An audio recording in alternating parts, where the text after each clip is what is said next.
Welcome to the Mystic Millionaire Podcast, where wealth is energy, success is a mindset, and abundance is your birthright. I am Danielle Amos, your host and mentor, here to help you unlock prosperity, embody confidence, and manifest a life you love. Take a breath, align with your truth, and let's manifest millions.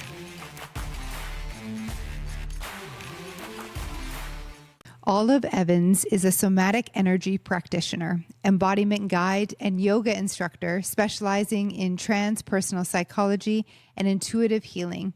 With over 2 decades of formal training, she holds certifications in Hatha Yoga, Tibetan Buddhism, Reiki, and trauma-informed care.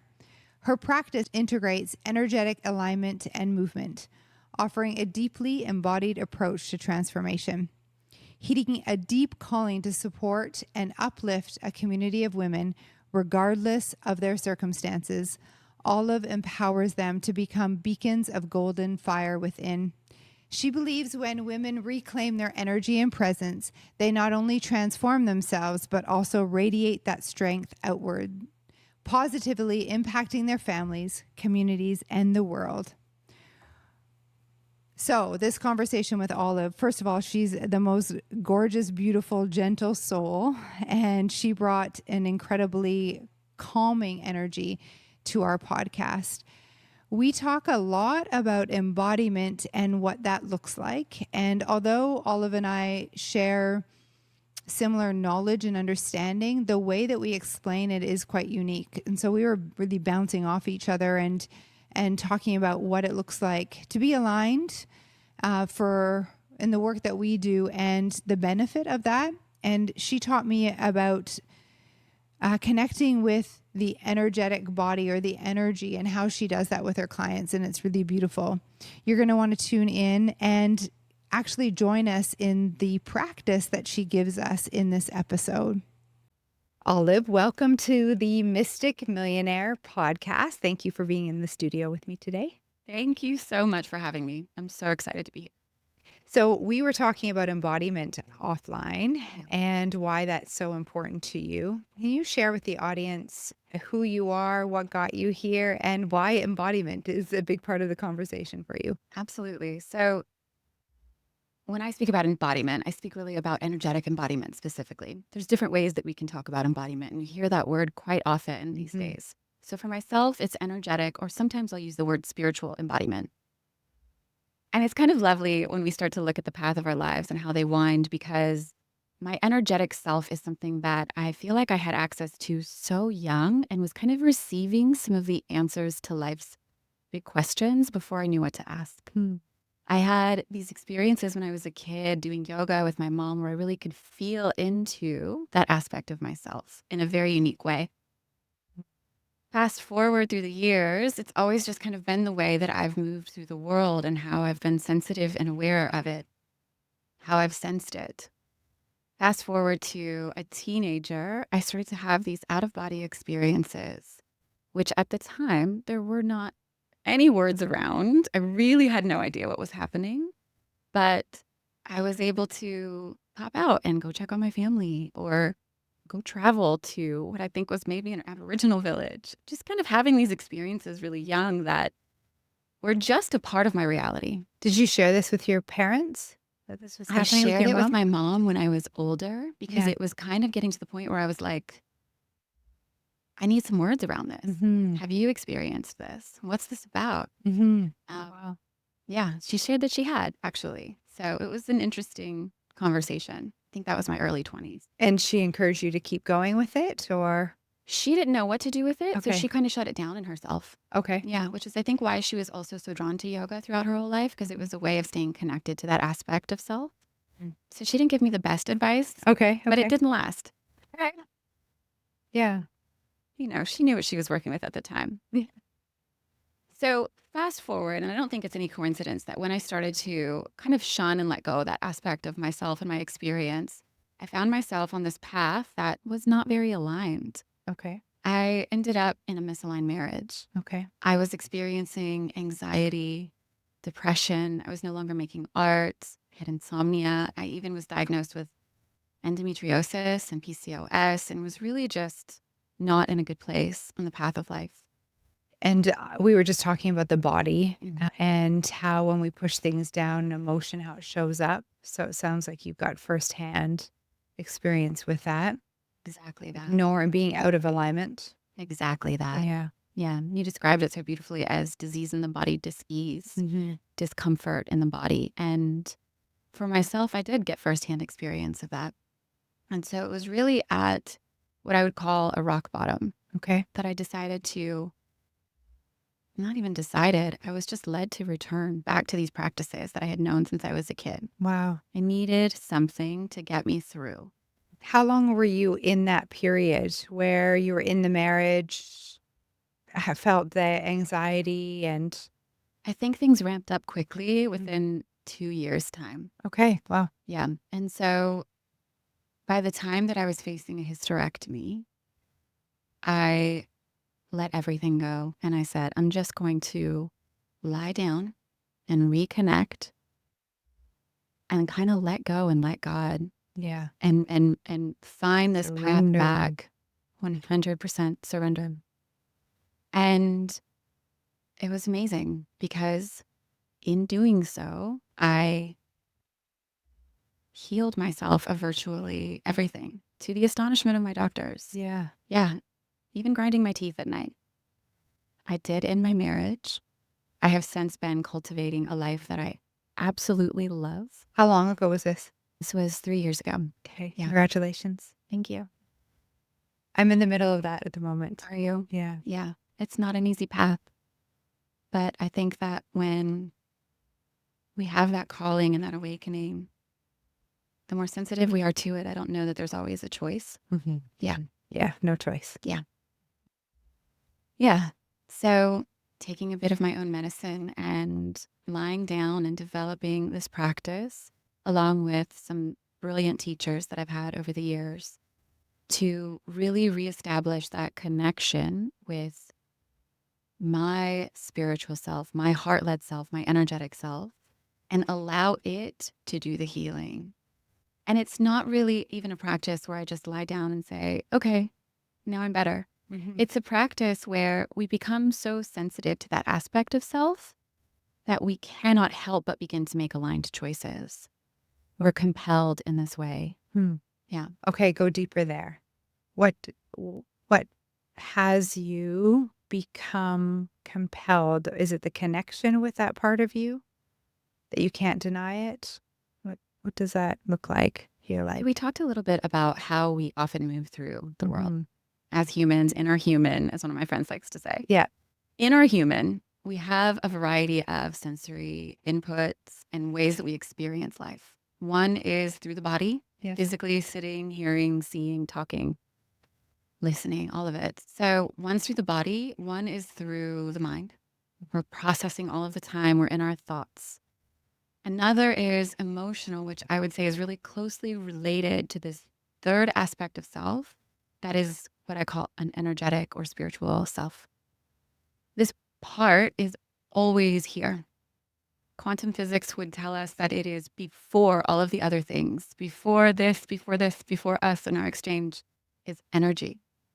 And so the practice that I utilize really calls for that aspect of self into the foreground of our consciousness, our conscious mind, and the way that we move through the world, such that it becomes as much of an information source for us as our physical selves, as our mental selves. It's as if, and often the most sensitive aspect of self.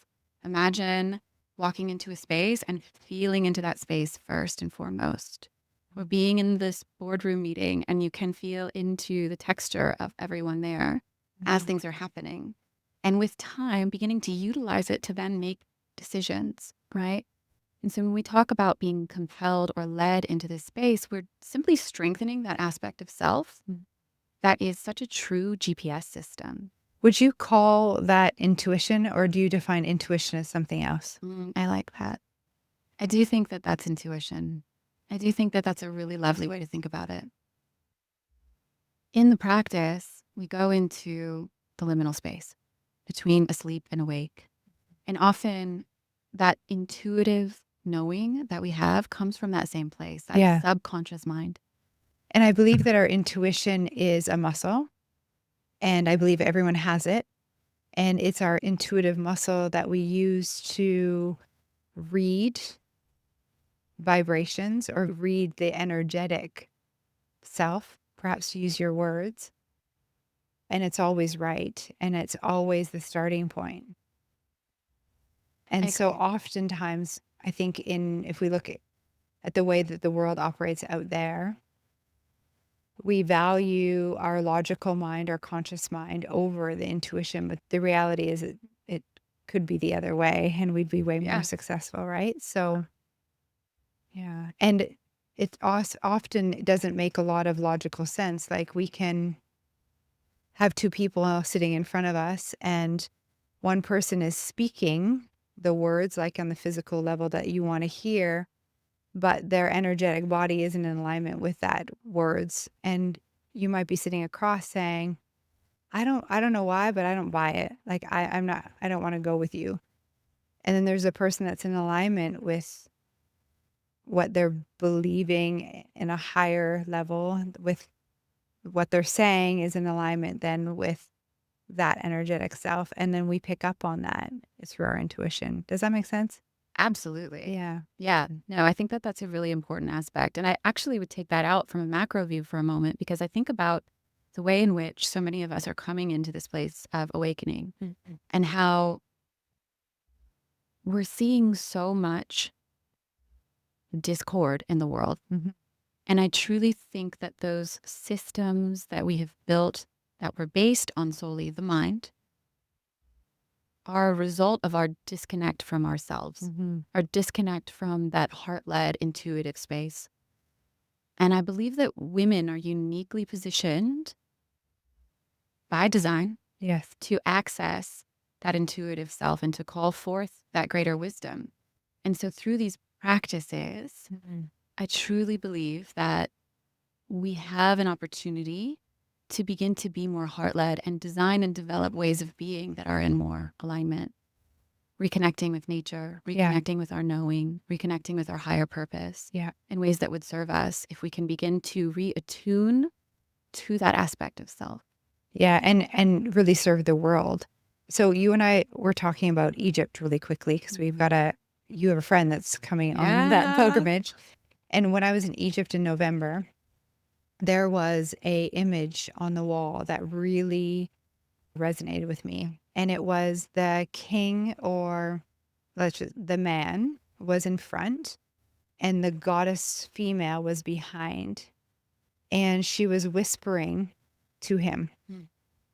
And the woman, the Egyptologist expert, she was saying the man is the masculine energy and he goes out and leads his people, but he needs the feminine in order to connect to intuition and connect to truth. And she whispers that wisdom to him and then he speaks it. Love that. And it was just like, it's really, really powerful. And there's a reason why it's not him connecting to the stars, the truth of the heavens. Yes. Yeah, it was really powerful. In ancient yogic wisdom, there's the idea of Shiva and Shakti, male and female. Shakti was here first. She's wild. She's without form. She's connected to everything. She is everything. When Shiva comes, he gives her structure, right? And through that structure, the voice, she's able to suddenly give creation, give life, right? And I think about that energetically and the imbalance that we see in masculine and feminine energies as well. Often I think that as people have left behind that intuitive self and left behind honoring the woman and the woman's wisdom, this is another level that we're seeing the disconnect in. The true embodiment of a balance of masculine and feminine energies, I think, really looks a lot different than the masculine that we're seeing leading and the feminine. Yeah, agreed. having a strong foundational structure that honors that Shakti wildness, that honors it and gives it form, safety, protection for the woman to truly express her wisdom is tremendous. And so much of that looks like emotional expression, right? So we are very emotional beings, as I said, that they're very connected to energy, intuition, knowing, right? We feel, sense things. And it was only until recently that I started to truly honor my full emotional expression Yeah. and learn how to work with it wisely. Yeah. Yeah. And not like try to change it to make other people feel comfortable, or if the person in the room couldn't handle it. It's like, Yeah. It's amazing what happens when you do. And again, going back to that sensitivity, when we spend time in these practices, we feel compelled to speak our truths, right? We can no longer sit in these things that contain us or constrict us. And so giving voice to that female, that feminine wisdom to come through, especially now in what we're looking at in the world, needed. So needed. Time. It is time. And so there's many different ways to approach these practices, but truly starting to work with the energetic self through energy, for the sake of energy, for the sake of spirit, is really important. It's good. What came through when you were sharing is, are you familiar with the tarot card lovers? What that looks like? So it's similar to what you were saying, where the image of the tarot card is there's a man, there's God, and there is a man and a woman, and it's to represent the different aspects of the mind, or masculine and feminine. Yeah. And the man is looking toward, the masculine on the card is looking towards the feminine, and the feminine's looking towards spirit. And it shows like her connection, right, to spirit. And it shows that the masculine, or the conscious mind, it doesn't have access to spirit. It's the subconscious mind, or the feminine, that has access to spirit. It's the same thing that's on the Egyptian walls. It's the same thing that you just mentioned. Absolutely. Same thing in yogic wisdom. Yeah. The thread of this goes back to ancient times. This is nothing new. It was often reserved, I think, for secret societies, mystics, occult. I don't think that we're looking at anything outside of us. It's actually not that wild. It's really pretty fundamental. I wrote an article recently kind of connecting this thread between some of the modern energetic practices that I've learned through transpersonal psychology, and then all the way back to the Rig Veda and the ancient yogic texts. And they all describe the same thing. And what's kind of beautiful about the way that the 8 limbs of yoga were described is that there's this cycle of 8 different ways of being. And along the path, there's this withdrawal of the senses, this surrender, this meditation, and then this ultimate knowing, this oneness, this feeling of bliss. And then you cycle back through to the beginning, which is do no harm in your life and continue to practice self-observation. And then you withdraw again. And so this is why this circles around, because this is a continual practice. We're in this for the long game. It's a marathon. For the rest of our life. Yeah. Yeah, and beyond.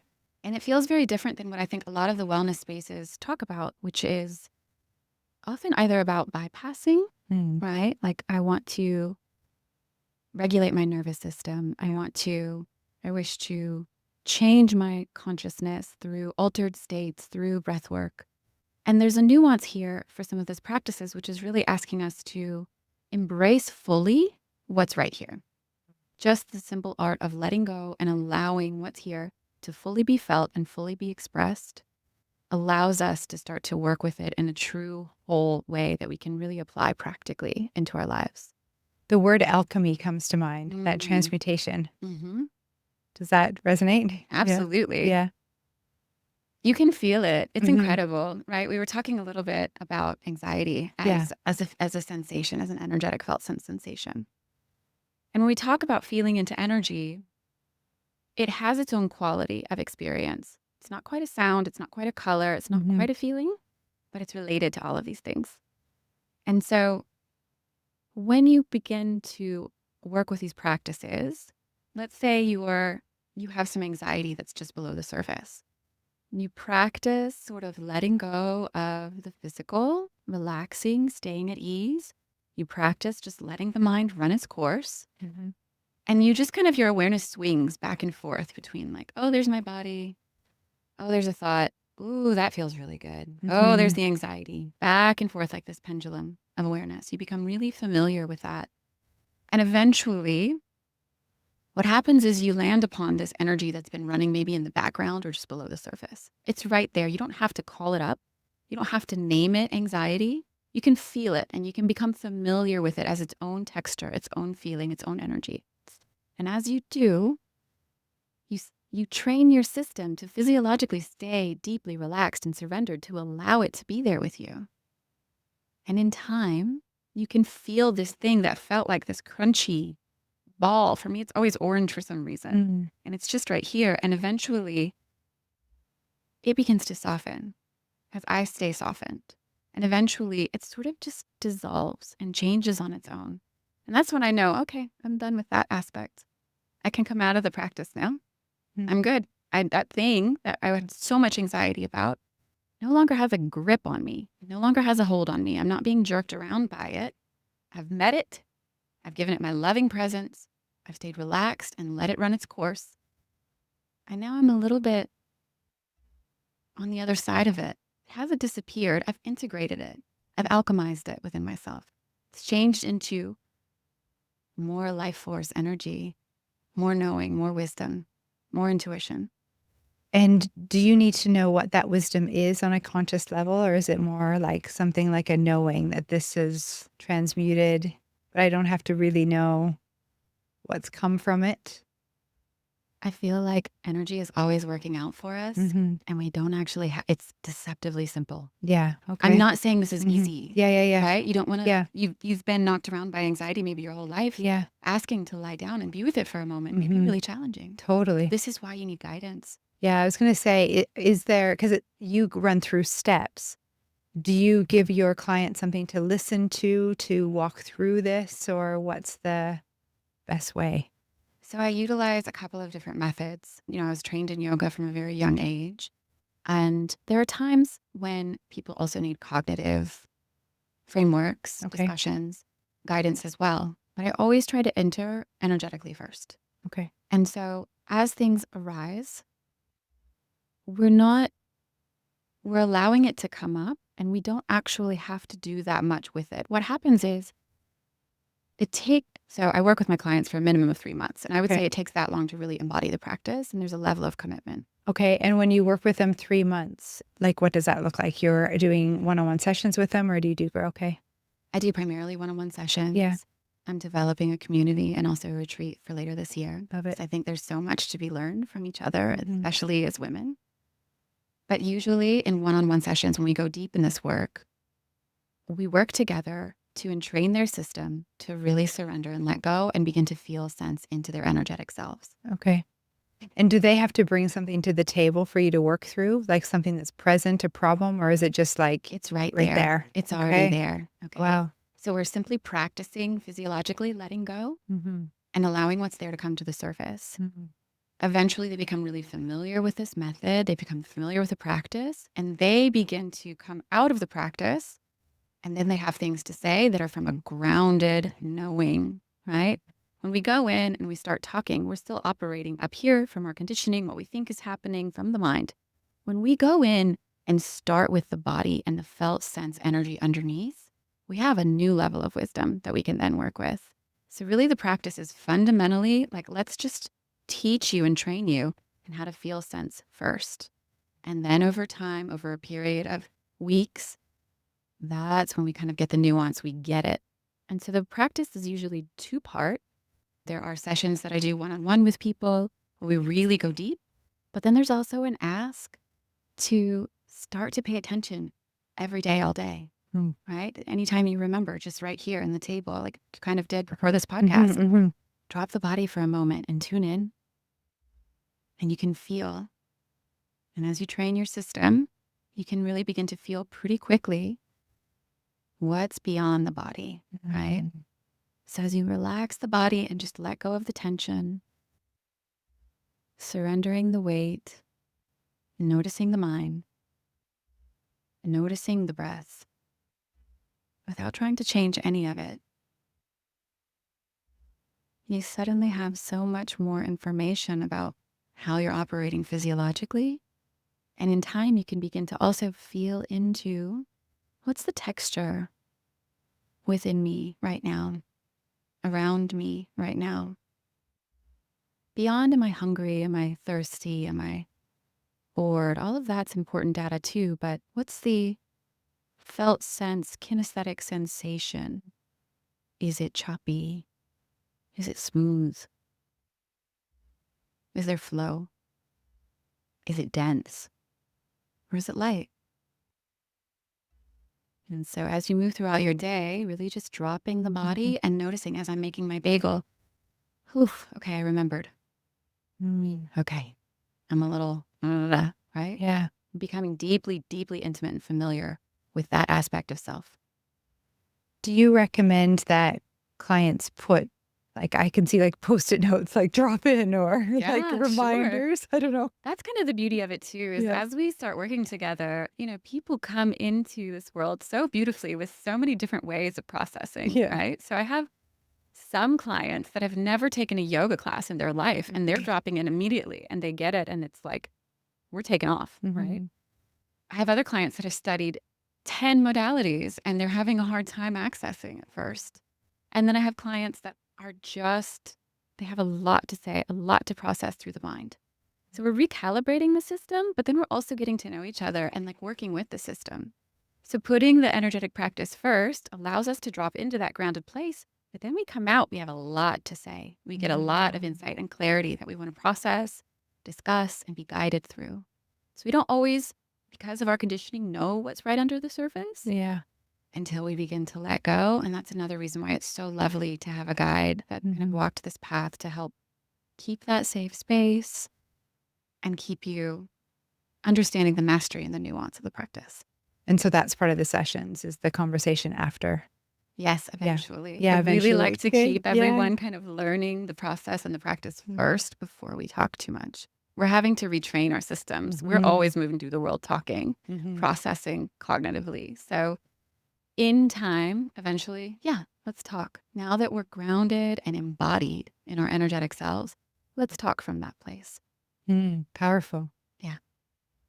Thank you. Yeah, thank It you. feels like a real presence when you did that exercise with me, like grounded presence into truth and perceiving. Like I opened my eyes and the world looked different. Beautiful.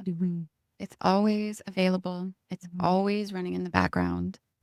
We're just asking it to kind of come to the forefront a little bit so that we can live a bit more heart-led and become a bit more sensitive and connected to what's going on, to nature, connecting back to the earth and connecting back to some of the greater wisdom, I think, that's available for us and asking to be sensed and felt right now. It feels like a path forward. Yeah. Yeah. Yeah. Although it also feels like it's one of remembering, like it feels like this was the way. Right?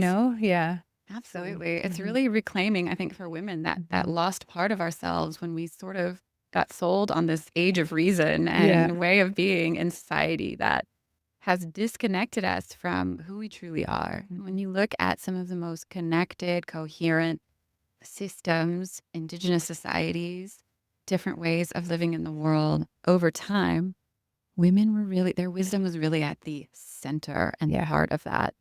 And so somehow we've become isolated from each other. We've been taught and trained to work only from the mind, and that's what's valid, and that's how we approach the world. But it's not for us. It truly isn't.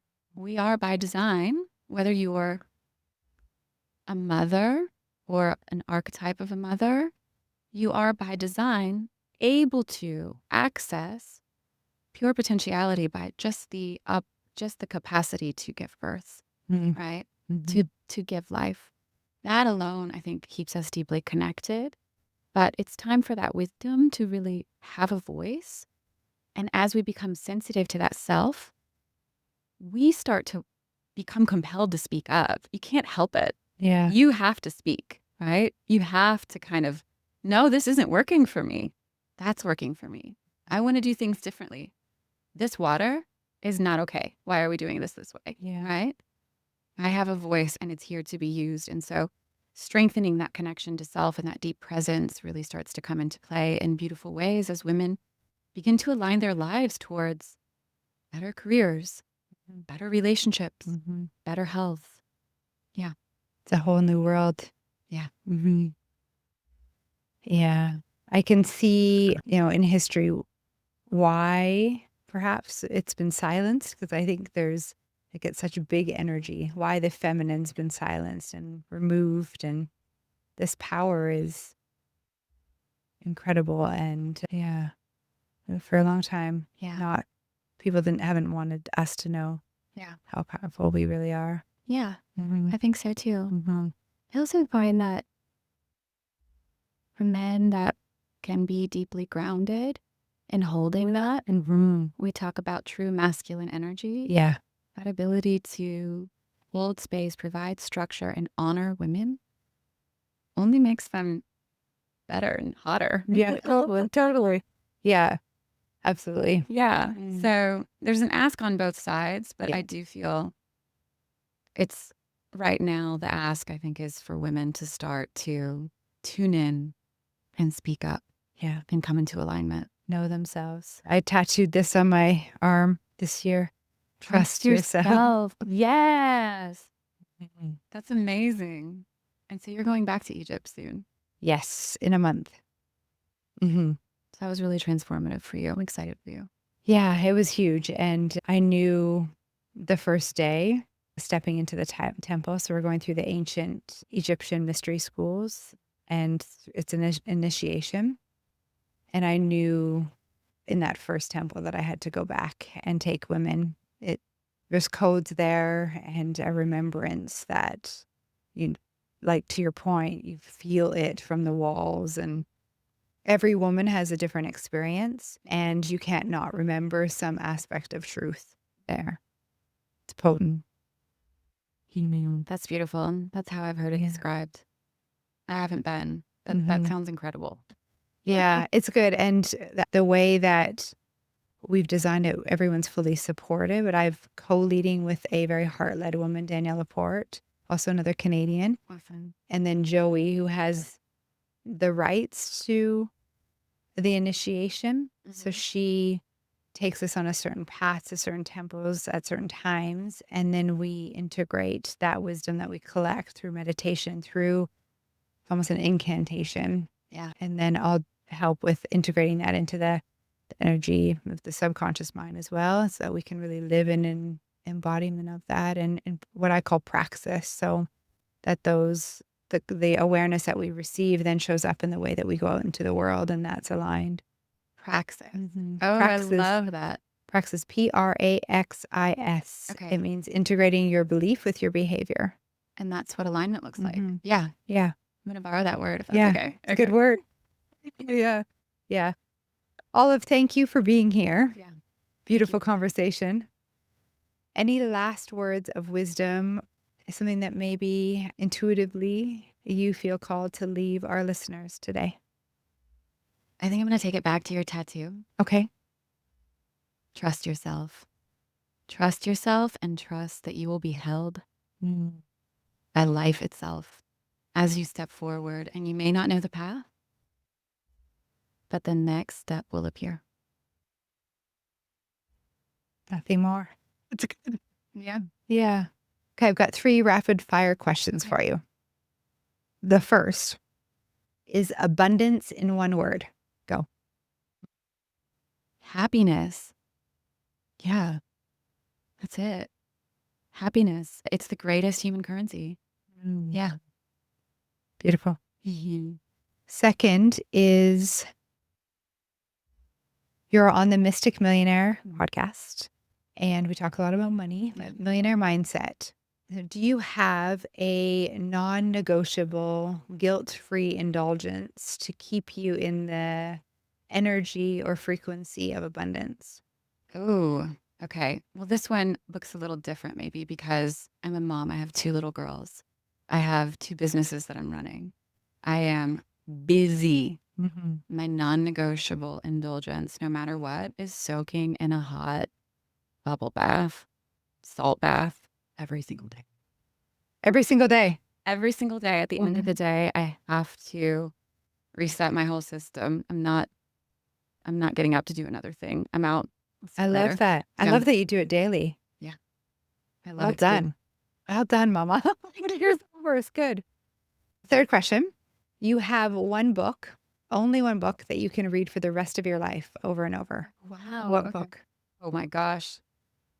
So the first one that comes to mind is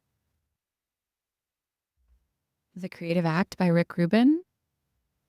I was trained as a fine artist, and there are not a lot of people talking about the process of creativity and mapping it out so elegantly in such a connected way. It's very bite-sized, and every time I read back through it, there's a little bit more that I get to glean. But he really posits at the beginning that we are all artists, always in the act of creation. And that artistry is truly about connection and bringing that creative self into consciousness and expression. And being heart-led, being spiritually connected is about co-creating with the universe. And I think that book can describe it a little bit really beautifully. Yeah. Thank you. Thank you.